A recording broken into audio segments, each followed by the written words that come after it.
Jessica. I'm Elizabeth. And we have a very special guest all the way here from Maryland. She decided to come all the way up here to meet with us. This is Suzette. Hi, Suzette. Thank you so much for joining us. Thank you for having me. So we connected on Instagram, and we've just been in the talks, in communication, and we just kind of wanted to hear your story. And, we had a couple of things that we wanted to talk about that is very important. And I think it's very important for our audience to really listen to some of the things. I think the pointers that you had pointed out was very important. And I think just having that knowledge or just the awareness of it, I think is really important. So tell us a little bit about your story and kind of like what brought us together, actually. So I actually lost my father, mother, and my brother only a few years apart. And I finally felt compelled to talk about that. It was one of those topics I was initially ashamed of the loss of my father because of how it happened. Sure. And the loss of my mother and my brother was very hard for me because those were different. But all of the losses were a shock. All of them were a surprise. Like a traumatic. Yeah. Like instantaneously. No warning, just like, a call and it happened. Sure. And it took me for years to get comfortable enough to talk about it. And I was like, you know what? Again, I talked about like how social media and other apps kind of made me feel a little more comfortable because I saw other people going through loss and how they were dealing with it. Right. And so I felt compelled to talk about it now that I'm officially comfortable talking about it. Sure. When did you started to feel a little bit more comfortable talking about it? Honestly, I know this is crazy. I saw a Gloria Velez interview. Oh, do you guys know wasn't who she? that is? Yes. Wasn't she like a video vixen? She was a big time video vixen back in the day. Yes. And so I was just like stumbled upon it, and she was talking about how her father was a heroin user and how her father died. And I was like, oh my God, she had spent her childhood around drugs and her father was selling drugs and doing drugs. And that's exactly the childhood I had. It was one of those things like I was partly ashamed, but partly like not comfortable talking about it because I know it comes with a lot of stigma. Because again, I'm a true daddy's girl. Like my dad was amazing. Through and through. Yeah, through and through. And I didn't want to tarnish his name by sharing that information. Sure. Because when you see or hear the stories I have about him, it kind of doesn't match with him being a heroin user. So when I saw her story, I was like, oh my God, that's how I grew up. And it just made me feel like less alone. And you felt seen. I felt seen. Yeah. It was a crazy thing. I was like, I would have never thought that. She was just like talking about it. And I was like, wow, that's what I went through in my childhood. Yeah, it was crazy. Wow. I also feel there were some things that we were kind of like touching on. One of the things was, once you thought like your family was going to live to be 100. Oh, yeah. What shifted for you when, like, the life expectancies, right? Yeah. Because how old was your dad? So my dad passed away at 59. My mom passed away at 64. And my brother passed away at 46. Wow. And I always thought I'd have my parents and my brother forever. I never once thought about them dying or anything like that. So I did research later on after I lost them. And I saw it said the average age for an African-American to live is 72. Wow. And that's a normal person, not a person who does drugs, not a person who's had cancer as many times as my mom, not a person who has Marfan's, which is what my brother had. What's Marfan's? Marfan's is this disease where the tissue in your body stretches too much. So basically my brothers and my mom were like extremely tall. Like my brother was 6'6". Wow. My younger brother's 6'6". My mom was 6'2". And my brother was always taller than my dad since probably like the age of 12, he was taller than my dad. My dad was 6 feet. Right. So it's a disease where your aorta can stretch. And so my brother passed away from an aortic aneurysm. So that was one of those things. Again, it's like I had no idea that these type of things could take my family members away from me. I just thought, they're going to live a long time. That's and right. when you look at the life expectancy of a drug addict or a person who has cancer 3 times or a person who has Marfan's, they literally said, I think Marfan's, the life expectancy was 45. Yeah. My brother made it to 46. 46, Yeah. right. And that's interesting because I didn't know the name of it, but I'm very familiar with it because of basketball players. They always have it. Yeah. Yes, basketball players. players. They're so tall. And wrestlers. Yeah. Some wrestlers too. Yeah. And that's Yeah. Sorry, Marv, I got to throw the WWE out there, right? Or not WWF. Yes, there you go. But that's how I learned, but I didn't recollect the name of it only because we always known it as like enlarged heart or enlarged whatever, you know?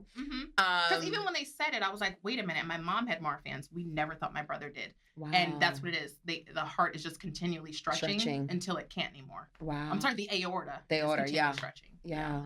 Wow. Yeah. That's interesting. First of all, you know, I think that we didn't even say like, we're so sorry for your loss. Oh, yeah. Thank you. It goes without saying, but you know. Yeah, I get it. So yes. Trust me. Yeah. Well, I'm like, yeah. And then what like, why do you think our culture like kind of avoids the conversation? Why do you think that? It's uncomfortable. People don't want to talk about like I like morbid jokes. I know that's like weird. No. Morbid jokes. We have very dark humor. Yes, I love the dark humor. And so like, I follow a couple like dark humor accounts. I even follow like this account called Dopey, and they make like drug addict jokes all day. Oh my gosh. And I love that account because obviously I grew up with drug addicts. So but you get it. I get the jokes. And so I'm always on there like, oh my God, this is so funny. And I'm like, no one else gets it. But me. So it's like, She actually sent me something. I think that it was the funniest thing because we had cremated my brother. And when she said this, she was like, Jessica, I don't know how you're going to take this. I said, the darker the better. Yeah, so the girl was like, you know, when you get mad at your brother, like she was shaking him. And I was like, so mad at my brother, and she shakes the earth. And I'm like, you know what? See? Yes, yeah. You like, guys get the dark humor, but other people don't get it. They would think like we're like, gross. Oh, is that offensive? Yeah, it's like it's very taboo. Yeah. Super taboo on that. Yeah. But that's interesting. And I think in our culture too, that we think we're going to live forever. We like do. We just don't talk about it. Yeah. Oh, now I know I'm not. Like, right. Me and my partner, I tell him all the time, like, we need to have these things aligned because you don't know where someone's going to go. Yeah. And I'm always like, I am not leaving my daughter to figure things out. I want everything set up for her. Right. And he's the same way. He gets it. So I'm like, I always tell people, like, now I know death is real. Before I was naive, but now I know, like, no, none of us are making out of I here. think it's naive to a lot of people because I think you have to experience it. Yeah. To know it's real. To know it's real. It just seems so far away from you. It does. Yes. Like your own mortality, the mortality of your siblings, your parents.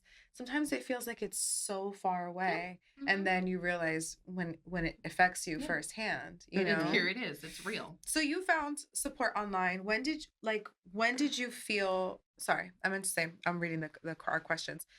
You found support online when you felt alone in the real world. What did that reveal about how common, yet how hidden grief truly is?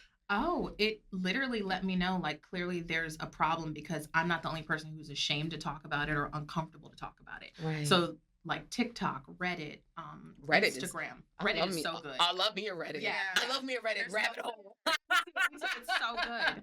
So it's like that really helped me. Again, it gave me like this level of emotional support I couldn't get from friends and family. Because again, everyone's grieving in a different process. Like me losing my brother is not the same for my nephew. That's his father. Right. So I'm grieving differently than my nephew. So it's that kind of stuff. It just makes you, again, you feel seen. Well, that's the amazing support of social media and what me and Jess have been trying to do is like maybe you're going through this grief and you can't lean on I mean, you probably can, but I don't feel comfortable necessarily leaning on my mom or my dad with my sister's death because it's really affecting them and they're very, beat up. Right. So not that I won't cry in front of her and things like that, but I want to be mindful of not like sort of like releasing all of this emotion or triggering each other. So when you go online and you look for support, like that's kind of how I started talking about grief was going on TikTok. And I found a girl who lost her younger sister in a drowning accident. And she was so forthcoming with her feelings and even like someone had said to her, "Oh my God, your sister died drowning. She must have been so scared." Yeah. And she was like, she like posted it and she was like, "Yeah, why would you say that?" So it started the conversation about like etiquette online and support online. And then when Jess was like, "Hey, I have an idea for this podcast," I was like, I've been on TikTok, like rambling about this, and being open about this. So I do think it's you don't realize how many people out there are going through the same thing. And even the brother, right? Not even so, obviously pause with mom and dad, right? Because I also lost my dad. I lost my dad 2 days before my sister died. Before her sister. It's insane. It's insane how the alignment and everything all together. Wow. But I think even losing a brother, like I've had already 2 sisters. We've had 2 sisters here that we knew their brothers. Yeah. We actually went to their funerals, but just never had that same, I guess, the connection. Yeah. You know, like we would always reach out. Hey girl, how you doing? Yeah. Hey, are you good? Is there anything? Oh, you're doing like for Andy, they did like a 10-year at Bar 1 year. Yeah. And you know, her other brother, Teddy, reached out and was like, hey Jess, we're doing something for Andy, come by. And I was like, oh my God, that was my boy. I'm there. Like, but that was my boy, not my brother. Yeah. Right. Yeah. So it was like a big thing. Yeah. We talked a little bit about mental health. Oh, yeah. And getting therapy and looking for therapists and what's the difference between like a social worker, psychotherapist. Obviously, I have my LPC, so I do work part-time at night. But I really focus more on like depression, anxiety, ADHD, obviously some grief work, but I try not to talk about it too much on here only because I want it to be more of a human experience versus a professional experience, if that makes sense. No, I get it. Yeah. So when we kind of talked about it a little bit, tell me a little bit, like, what was your experience like with finding a therapist and talking about things? So I actually only went to a therapist because I was kind of like having severe anxiety. And this actually came, I lost my father in 2011. I'd say 2015 is when the anxiety just like came and like ambushed me. Have you read this book called The Body Keeps Score? Yes. Oh yeah. So you get it. The body keeps score, and my body was like, so yeah. And what did they say? Grief waits for you. Oh yeah, it was waiting. Yeah, what do they say? Waiting at the door. It was waiting for me at the door. And so I was having severe anxiety at work, and we didn't understand what it was. I didn't know it was anxiety then. So the nurse came into the pharmacy and was like checking me, and she was like, everything's fine. And I was like, well, I don't know what's wrong with me because I'm not okay. So she was like, maybe you should see somebody. And so I went to see a psychotherapist. They diagnosed me with anxiety. Then I went to see a psychiatrist and I got on anti-anxiety medication. That was literally life-changing. But what I noticed is there's this new thing with these apps. They're promoting seeing someone on an app. And a lot of times those are not a psychiatrist, a psychologist, or a psychotherapist. Coaches. Yeah, exactly. It's a coach. It's a Mel Robbins. and that's what I'm saying. It's like it's no credentialing. I mean, I'm not trying to talk about her. She's doing amazing, but but it's motivational speaking. Yeah, that's all it is. More than it is, you know. That's all it is. Well, there's so many layers. The complexity of it. But there's so many layers of it, and I have to tap into it because especially in our culture, we want people that look like us. That too, because I wanted to see someone who is like my therapist is almost like a pseudo mom for me. Yeah. Because I'm a daddy's girl, not a mommy's girl. So I needed that pseudo momness. And again, that balance. She had to look like me, and that was very important for me. I feel that with grief, when you do have all those things that hit you hard, and usually it's death. Well, and you'll see. You're going into year like 2 right now. Yeah. You're gonna see things are gonna come up for like your inner child, your shadow work, like all your taboo, your TikTok words that you stole from psychotherapy. Because it's true. You guys stole it. And then you made it a fad, and it's not really like that. But like you really have to do the inner work, that emotional maturity and just a lot of the work. And she would call me right out because I told her from the gate, I said, are you willing to help me? I was like, I could sell water to a whale. And she was like, and you think I won't buy it? I said, ma'am. Okay, let's do it. One of the things that we kind of also talked about was that there was a strong stigma around mental health, and it still is, around medication in the minority, especially Hispanic. Yeah, especially. I feel like it's more.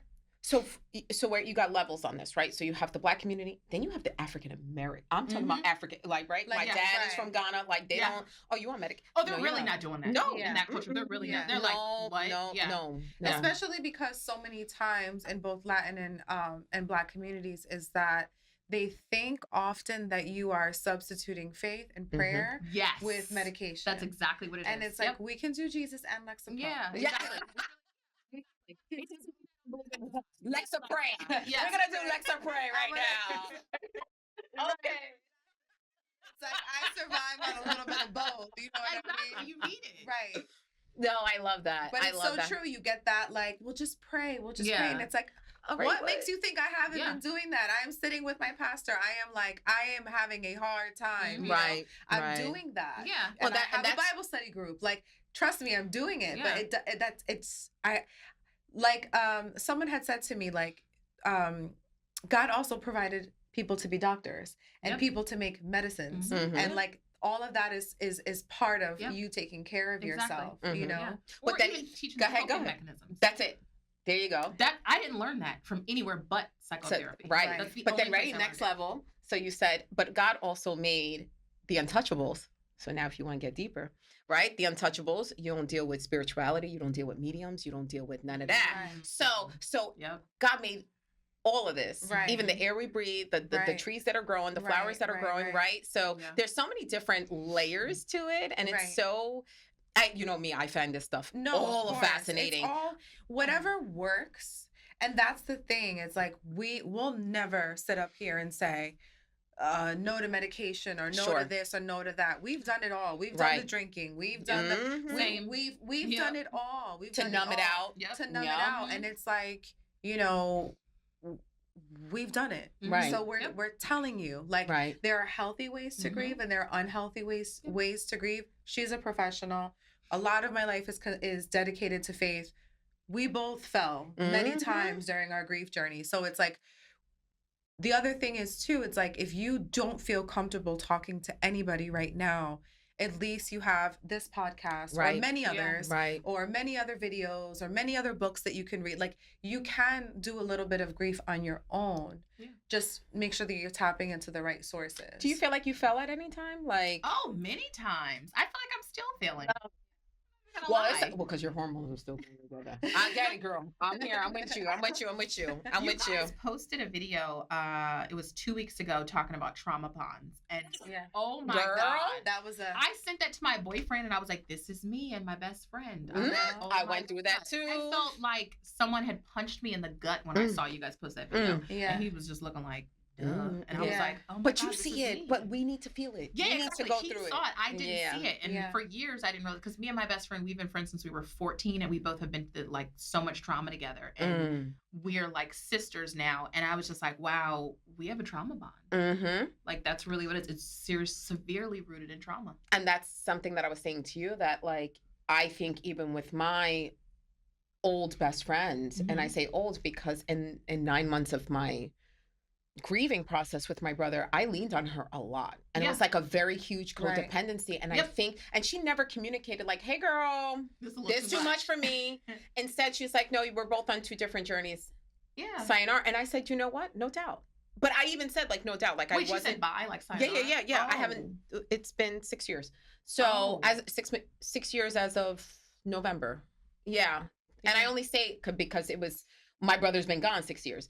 But I think that because the grief, and it goes back to what you said, Liz, people are so used to us being the extroverted. We're out there partying and we're having the good time. Every I'm time- the jokester. I'm the jokester. I'm always like, okay, where's the next party? What's the next fun thing we're doing? What are we doing? What are we Yeah. doing? And then that heaviness comes and nobody knows They what don't to know do how with to it. deal with it. They They're can't handle like, you crying. whoa. Nope. They can't handle you being sad or depressed. And like, I don't know if I told you guys, that was why when I lost my mom, I completely isolated. Because Okay, I no. know people could not handle seeing me like that. Like, I think I've cried at my friends probably like twice. Right. I'm not a crier. So it was Yeah. kind of like, oh my God, I don't know what to do with you. You're Right. crying. Right, I'll be right. like, Right. oh my God, get away Right. from me. And when all they had to do was just stay there. Shut Just sit up. there. Yeah, just sit You there. don't even gotta say nothing. Yeah, let just- me cry. Just let me be get this weird. out. Yeah. Yeah. Mhm. Let me get this out. Let me wig out real quick, you Mhm. know? But I think it's very hard. I think we have it, but we keep pushing it out, like grieving friendships. But we've had this episode yeah. written out. We had it written out, but we just keep getting more amazing guests like you.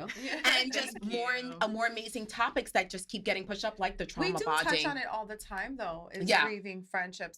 I don't That was think a hard grief. I no one don't talks think I about. had Yeah. to grieve a lot of friendships, but I was engaged when my sister passed, and that fell apart very quickly. Like a week. And like days. She died in November, and he moved out by the end of December. Was he not able to be there for you? No. in a No. way? Oh, He had no idea how to do it. He had no idea. And when I tried to talk about it, I was He stonewalled. couldn't handle it. I was Right. just completely stonewalled, and I was like, I don't think I can marry you. Yeah. Oh, Like, there's no way. Like, there's no way. Yeah. Like the hardest part, the Oh my most God. vulnerable part of my life that You I can't need you. handle. If you can't handle this, you can't even Yeah. handle me at my best Yeah. at this point. wow, And by the that's way, deep. this is our 51st episode that we've recorded, and I've never talked about this on camera. Yeah. That's deep. Yeah. though. Yeah. Yeah, now you're gonna make me Well, look. because is it our 51st? It's 53rd, I think. 53rd. And I've never said this on camera, but but this is part of this, right? We have to be honest and transparent. 52nd, yep. And it was like, I think for me, I was all four of, like, his mom and his dad were alive, and my mom and my dad are alive. And I remember saying, like, if I'm going to marry this person, we're going to have to bury 4 people together. Oh, yeah. That's deep. I didn't think of that. I hope You're that right. we would outlive our parents, Yeah. right? But if we go down the aisle and we get married, we are both going to have to bury our moms and our dads. Like, we were both much closer to our moms and our dads. But that is a lot of complex grief that we're going to have to go down this journey. And if you can't do it with my sister, like, how are you going to do it? how are you going to help me bury my mom? Yeah. Right. Especially my mom after my sister. Right. It's too much. Because now we are, like, so much more closer, so much more. And it's a real fear that I know when that happens, it's going to hit me. Yeah. And it's funny that, and we also talked about, like, you said they will have their turn, meaning, like, people will truly understand it after they experience it. I think it was one of the episodes, like, don't call me.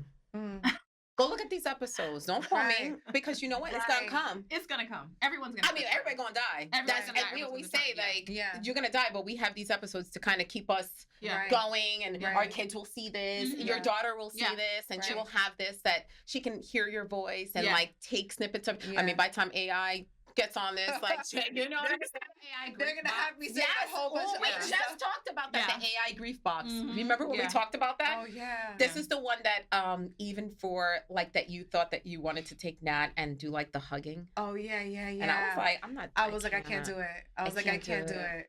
I don't think I can handle it either. No. I couldn't. No. Yeah. Like, even hearing, I think we had a recording of my dad's voice. I couldn't take it. And then I have videos of my mom talking before I can't watch them. No. I'm not ready. No? Yeah, no, not ready. Wait, so dad passed 2011? Mm-hmm. And my brother had a voicemail he saved for my dad, and we played it, and I was like, I can't. Yeah. Mm-mm. And then my mom's videos before she passed, I haven't even shown my partner. He's never even seen them. I can't watch them. Wow. Yeah, still can't watch them. It's uncomfortable. Really? Yeah. Mm-hmm. And then your brother? My brother, we have videos of him. The funny thing is, I can look at his pictures. Okay. It's hard to look at the pictures of my mom, but I can look at the pictures of my brother and my father. I don't know what it is. Interesting. Yeah, it's very interesting. So I don't know. That is. Wow. Yeah. Do you feel, obviously, like, your mom and your brother were more medical? Yeah. As your dad was more drug abuse. Yeah.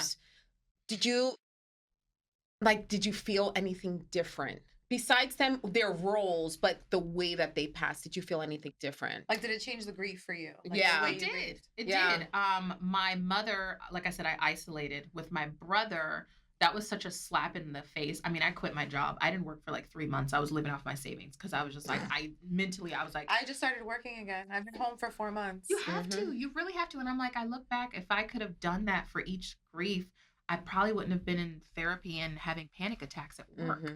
But I was like, I told myself, I was like, grief is going to knock you out.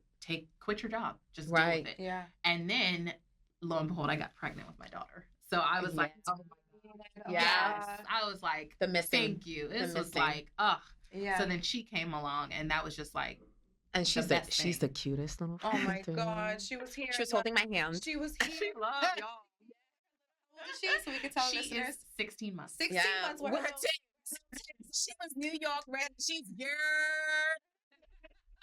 Daddy was like, we gotta get some Timbs for her. He got Timbs immediately as soon as he knew we were coming. I love that. Daddy doesn't play about her fashion. I love that. And he's such a sweet soul. Yeah, you could see he's a sweet soul. So you created a list of grief etiquette. Please tell us. Oh, I've been dying for this question. I'm ready for y'all to hear this because y'all need to get it together. Yeah, y'all do. Because I've had some inappropriate stuff said to me, inappropriate things. Sure. I'd say the worst of them was when my father passed, because that was when I lost my dad at 27 or 28.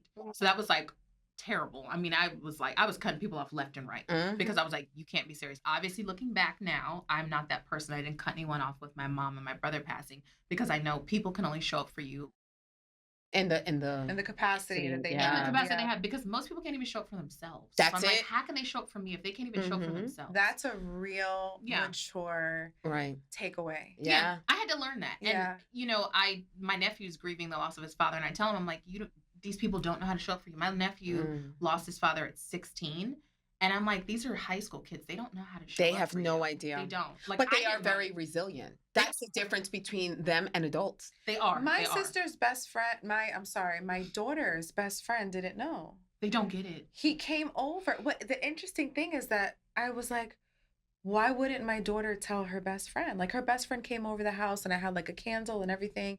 And I was like, yeah, because my sister passed. And he was like, I'm so sorry. Oh my God. And I was like, you didn't She didn't tell know? him. And he was like, no, he's like a son to me, like it's her best friend. And I was like, oh my God. And I was like, and then I told her, I was like, I told him, I'm like, you can talk to your friends. You don't have to worry about, and it's kind of interesting because I, from a teen perspective, I wanted to know, like, did you not say anything because you thought they wouldn't understand you? Or do you think you and your friends are always, and I said, you have to let your friends in. Yeah. I said, if this person is so much fun, Mikey, love you, Mikey. He's so much fun. And it's like, don't worry. You can tell your fun friend the hard stuff. Yeah. Because we all have friends that are like good for going out, having a good time. That's right. You can still be, another thing is like, you have to allow people to be there for you. If you're not vulnerable, they're not going to be able to. That's my problem. It's I know. It's a problem for a lot of people. Yeah, it's like, Especially women. Yeah. yeah, but I remember I reached out to a friend who I usually just have like a lot of fun with. Yeah. And I was like, this just happened. Like, this is going to change the course of my relationship with everybody. Yeah. And she really showed up. But had I not like opened up, she wouldn't have been there for me. So it's that's kind of what I would like to teach younger people is like, make sure that you're kind of sharing what's going on in your life. Give them the opportunity to show up. Put the ball in their court. If they do, they do. If That's they important. don't, then you know where to go. Like if they don't, then that's let where it you fade. can take that mature approach Right. that you said, where it's like, if they can't show up, it's because they don't have the capacity to. They might not even be showing up for themselves, Yeah. But I love that you said that because I think that's also a problem. I'm a person where it's hard for me to open up. Me too. Because I'm scared that they're not going to receive it or they're not going to, give me the response that I need or I want. Right. And so I'm like, oh, well, if I'm not going to get the response I want or I think I'm not going to, I don't even want to open up. So that's We have important. an you said episode that. about grief in the work. We have an episode about grief in the workplace. Right. Because it's like, I don't want to show that I'm grieving or that I'm crying or that I'm upset because then I don't want them to think this and I don't want them to think that. But try. Right. Try and say, I need to take a break. I just started a new job. They're playing Christmas music. There was that one I'll Be Home for Christmas came on and I was like crying in my cubicle and I literally like my coworker passed by and I was like, I'm sorry, this song is hitting a chord. And I was like, I'm going to put my headphones on. I'm going to blast some gangster rap right now. Just tapped me. And she was like, do you want me to go tell the other girl to turn? I said, no, everyone's enjoying the Christmas music. Let me this is how I'm taking care of myself. Yeah. Right. If you need me, you let me know. Right. I love that though. Yeah. That's important. I've worked there 2 weeks.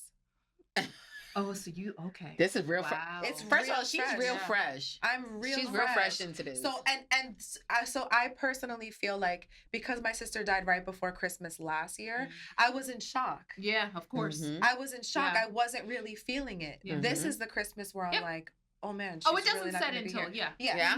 So A year I'm later. like, I'll be home for Christmas. No, you won't.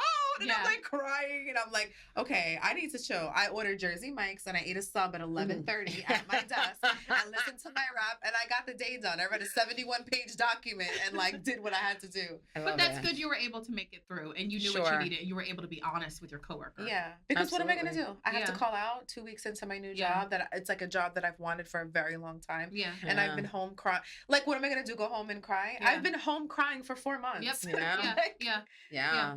Well, I wanted to just, I do want to get to that etiquette list because, yeah. All right, go to the etiquette list. Yes. So the first thing I want to discuss is probably something I know both of you probably heard, but like the let me know if you need something. No, I'm not going to let you know. No, stop saying that. No, Please just show up. Stop. Yeah, just show up. Like saying let me know if you need something is crazy because the person who's grieving is mentally and emotionally here, and a regular person who's not grieving is right here. Let me make sure you guys can see that. Yeah. Like, they're probably here. And so you're asking them to get all the way to here. That's not possible. So you need to offer or just do, but to tell the person, hey, let me know if you need anything. Like, I don't know what I need. Right. I remember like when I lost my dad, I couldn't eat, I couldn't sleep, I couldn't do anything. And friends were coming over, washing my clothes, making me food, ordering me food, cleaning my house, feeding my cat. I was a hermit. I couldn't do anything. Right. Like I needed. You were someone to just paralyzed. I was paralyzed. Think about it You as have to somebody's bleeding, right? Right. You wouldn't ask somebody who's bleeding, do you need a Band-Aid? Yeah. Do you, need Right. you would just kind of You be do. like, this is what I think you need. I'm not a Right. doctor, Yeah. but I see that Right. your arm is bleeding. Yeah. So I'm going to get you a bandage, Yeah. Right. call a doctor for you, something. If you see somebody that's physically in pain, you're going to try and do something. Why Exactly. don't you have a seat? Do you want a glass of water? Yeah. So the way that you kind of spring into action when you see somebody is physically hurt, Mhm. you should kind of take that same approach That's a great. for like mental Right. stuff. You don't see it, but it's Yeah. there. Exactly. Right. And I think that's also a problem I had because I'm not a big crier. So I didn't cry at any of the funerals. So I just looked okay. And I'm Right. like, but I'm not okay if I'm not eating. Because you were numb. Yeah, I'm not eating. I'm just Mhm. drinking. And I was angry when I lost my dad. I was like, I was a bee. I was Yeah. a serious bee Yeah. when I lost Yeah. my dad. So it's like you see me and you know something's wrong. So yeah, the let me know if you need something. Please stop saying that. Right. Another thing that I think people need to work on the etiquette of is, again, if someone invites you to the funeral or invites you to show up for them, show up. Because that's a big deal to be asking for something when you're grieving. So I remember like asking for things and it'd be like, oh, I don't know, or whatever, or people wouldn't come. And it's like, that is the one ask. Show up for the ask that they're asking you, which That's again, inviting to the funeral, because I always make it my business. I don't miss funerals. If someone invites me to a funeral, I show up to a funeral. If someone invites me to a birthday party, I show up. Yes. Because I know you don't know the last time you're going to see a person. That's So I'm right. always very big on that. Like, show up. If the person invites you, show up. Right. Another big thing is comparison. I hear a lot of people, like, when you lose someone, they compare it to something. And there were a few people in my life when I lost my father, my mother, and my brother. It was a comparison to like a grandparent. And I was just like, I lost my grandpa. Like, no. When my it's grandma not the died, same. Yeah. You could anticipate your grandparents dying Yes. because we are all grown up and know that old people die. Exactly. The natural Yeah. way. Your grandma's 90. My dad was 59. Like, Right. My brother's 46. Like, your Yeah. 95-year-old grandma. She lived her whole life. Yeah, I'm like, Like, you dang. can't. Or even worse, I've had people talk about their dog dying. And No. I'm like, Don't I'm compare like, don't compare a Yes. human to a dog. Listen, we Yes. love a dog. We love Rocco. I love me some Rocco, but don't yes. A I've human had people- life? yeah, like, oh, like trying to, and I guess people are trying to make you feel like they understand, but it's like you don't understand. It's not Right. comparable. You don't. And if you feel compelled, because there are people who sometimes talk about themselves. right. Mhm. I feel like I'm guilty of this, 100%. Sure. I feel like Same. I feel like I'm guilty of like We're when human. somebody's telling me Mhm. something, I talk about my own experience, but it's my way of trying to let you To know relate. that I relate. I'm But- empathetic with And you. I'm empathetic with you, but something that a person can say if you find yourself doing that is saying, when I experienced grief, right. and fill in the Yes. blank, instead of Right. saying, when my grandma died, when my dog died, when I Right. this, Yep. when I that, you can say like, hey, when I experienced grief, I had a hard time eating. Yeah. Did you eat? Yeah. Hey, when I experienced grief, I didn't take a shower for like 3 days. Mhm. Are you showering? Mm-hmm. Me and my mom we used to Yes. tell each other to wash our hair. Yeah. I love that. So you Yeah. like we're reminding each other. We would like, hey, remind Georgia, each other. yeah, She'd be yeah. like, "It's been a couple of days." I said, so then I'll text her. Did you wash your hair? She'll literally text me and be like, "Did you get to wash your hair today?" And I'll be like, "No, Right. no, I'm gonna do it tomorrow." Yeah. Because God, when you're grieving You're and in you a get a bubble. hair wash, Yeah. Oh no, I threw for my brother, they threw me, I was thrown right back into work. I was supposed to take the 5 days. I only took 4 days. Wait, 5 days? Yeah, I work in a school. I got worked 4 in the days school. of bereavement, and my sister and her husband both died in the car accident. Yeah.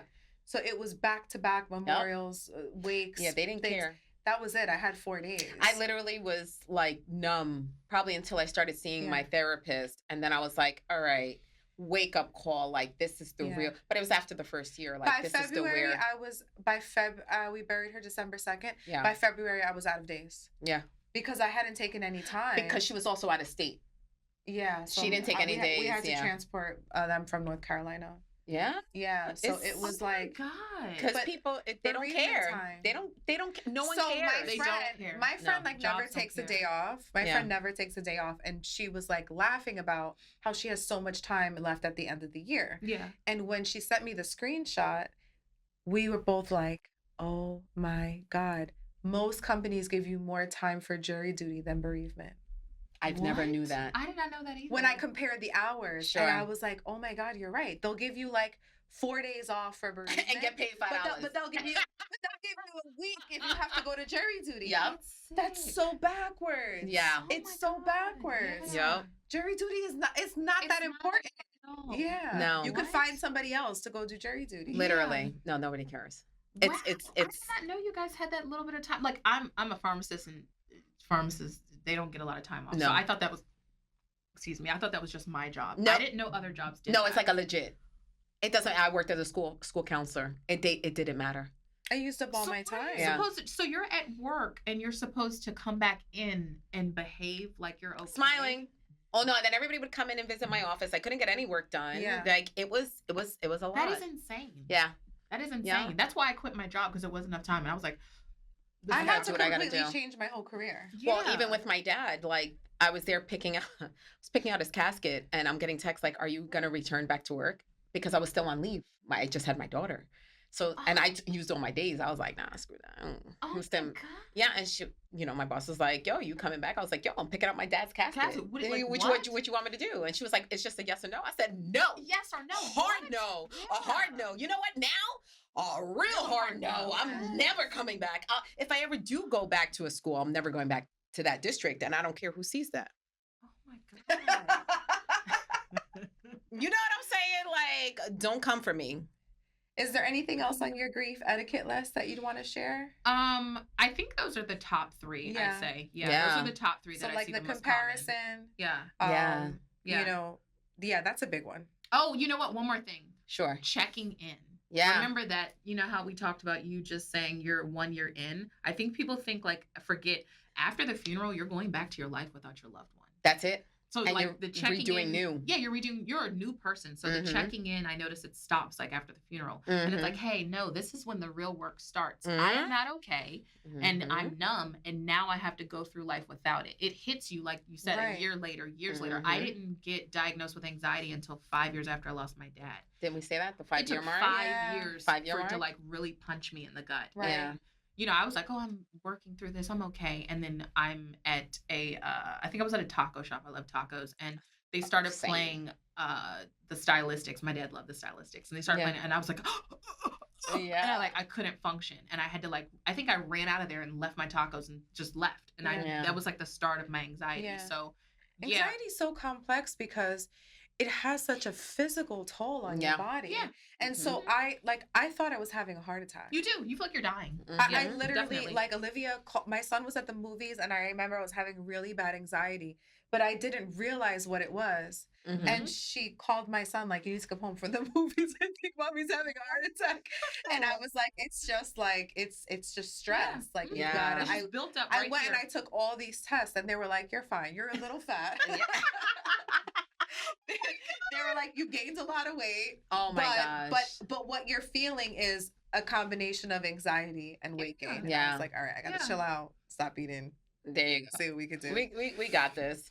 But we want to thank you so much, and all these gems, and just having this conversation with us, and still being on niche, right? Because I feel like I know that you're such a top supporter of us, and Oh, love you you've guys. been really you. engaging with us. But Yeah. I also feel like we do go off a little bit of topic with different types of grief, but we're also trying to keep in our niche with sibling loss. And I Mhm. think it's to keep up with the sibling loss Yeah. community. Yeah. Like we get dozens of DMs all the time, and Yeah. it's like, okay, well, is this aligned with us? We Right. want people to tell their story, but it's like It it can just take too much kind of time. right. And Yeah. then how we were going back and forth, I was like, okay, how can we narrow this down? Yeah. We want to be able to Right. help Yeah. our audience and our community. Yeah. What things can you provide that helped you get through And your I love thing? the grief etiquette list because we'll come up here and just be like yelling at people. we be talking cutting them about up. it. You are. Like being And it's somebody's like- mom. And then we're like, hello, it's not just us. That Yeah. was our number one Yeah. Spotify episode. Yes. This year, Really? was Yes. grief and social media. Yep. Yeah. Because it had a lot to do with etiquette. Mhm. Yeah. Oh, hold on, one more thing. Stop writing "rest in peace." Oh, on Lord. social Oh my media. God. Please, Oh. guys, stop. Yeah. Wait, so Like, what do that's you another what do you thing. want them to that's say? I think that's so annoying. Wait, what do you want them to? Because I usually Like- say my condolences.